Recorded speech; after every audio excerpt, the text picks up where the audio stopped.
2024 में होने वाले लोकसभा चुनाव को लेकर सियासी हलचल अभी से तेज हो चुकी है। विपक्ष एक ऐसा मोर्चा बनाने की प्लानिंग कर रहा है जो न सिर्फ प्रधानमंत्री नरेंद्र मोदी को टक्कर दे, बल्कि प्रधानमंत्री नरेंद्र मोदी और बीजेपी को हार का स्वाद चखाए। इसी कड़ी में मंगलवार को राष्ट्रवादी कांग्रेस पार्टी के मुखिया शरद पवार के घर एक अहम बैठक होने जा रही है। कहा जा रहा है कि इस बैठक में 15 अलग अलग विपक्षी पार्टियों के नेता मौजूद होंगे और इस बैठक में आने वाले लोकसभा चुनाव को लेकर और तीसरे मोर्चे को किस तरह से मजबूत किया जाए, इसको लेकर चर्चा होनी है। जानकारी के मुताबिक इस बैठक को आयोजित किया गया है प्रशांत किशोर की तरफ से। आपको बता दें कि हाल ही में प्रशांत किशोर ने शरद पवार से मुलाकात की थी। जब उनकी ये मुलाकात मुंबई में हुई थी तो उस वक्त कहा जा रहा था कि प्रशांत किशोर इस वक्त तीसरा मोर्चा बनाने की कोशिश में लगे हुए हैं जो 2024 में बीजेपी और नरेंद्र मोदी को टक्कर दे सके। आइए आपको बताते हैं कि शरद पवार के घर होने वाली इस बैठक के क्या क्या मायने निकाले जा सकते हैं। सबसे पहले ऑल पार्टी मीटिंग को लेकर प्लानिंग। आपको बता दें कि 24 तारीख को केंद्र सरकार और बीजेपी की तरफ से ऑल पार्टी मीटिंग बुलाई गई है।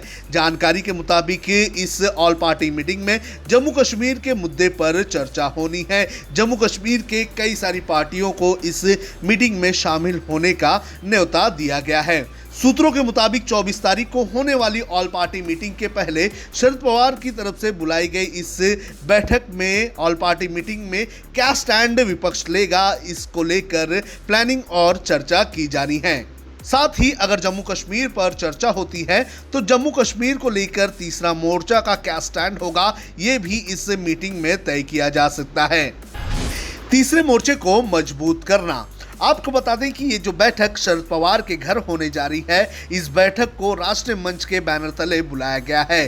राष्ट्रीय मंच की नींव 2018 में यशवंत सिन्हा और शत्रुघ्न सिन्हा ने मोदी सरकार की नीतियों के खिलाफ रखी थी। हालांकि उस वक्त इस मंच को पॉलिटिकल मंच नहीं कहा जा रहा था, लेकिन जिस तरह से राजनीतिक पार्टियां इससे जुड़ी थी उससे ये इनकार नहीं किया जा सकता था कि ये राजनीतिक मंच नहीं है।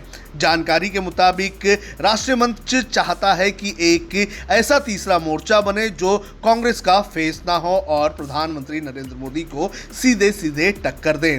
आपको बता दें कि राष्ट्रीय मंच ये भी अच्छी तरह से जानता है कि जहां जहां कांग्रेस और बीजेपी का मुकाबला होगा वहां वहां बीजेपी बड़े ही आसानी से जीत हासिल कर सकती है और यही कारण है कि राष्ट्रीय मंच नहीं चाहता है कि कांग्रेस को कोई बड़ी भूमिका दी जाए।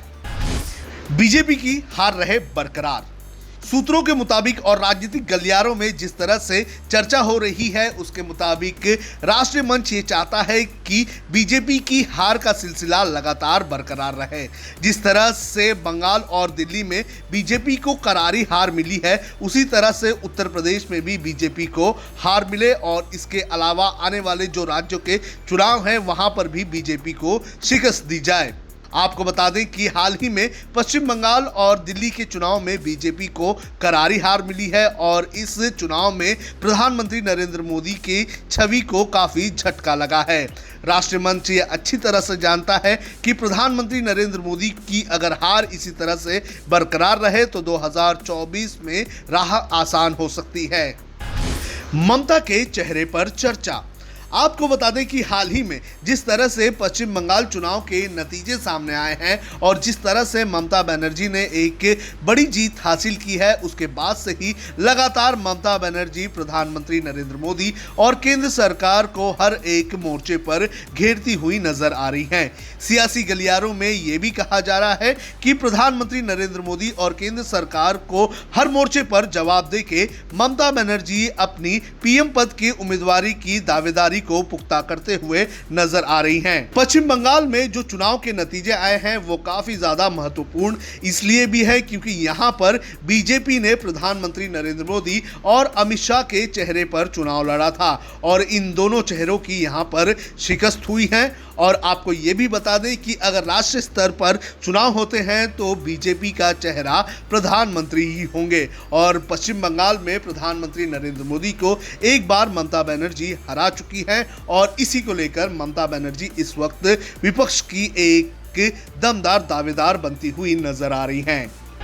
तो ये कुछ ऐसे मुद्दे हैं जिनको लेकर हो सकता है कि राष्ट्रीय मंच के बैनर तले होने वाली इस बैठक में इन मुद्दों पर चर्चा की जाए। अब खबरें पाइए सबसे पहले हमारे मोबाइल न्यूज एप्लीकेशन पर। एंड्रॉइड या iOS प्लेटफॉर्म पर जाइए, HW न्यूज नेटवर्क को सर्च कीजिए, डाउनलोड कीजिए और अपनी सुविधानुसार भाषा का चयन कीजिए।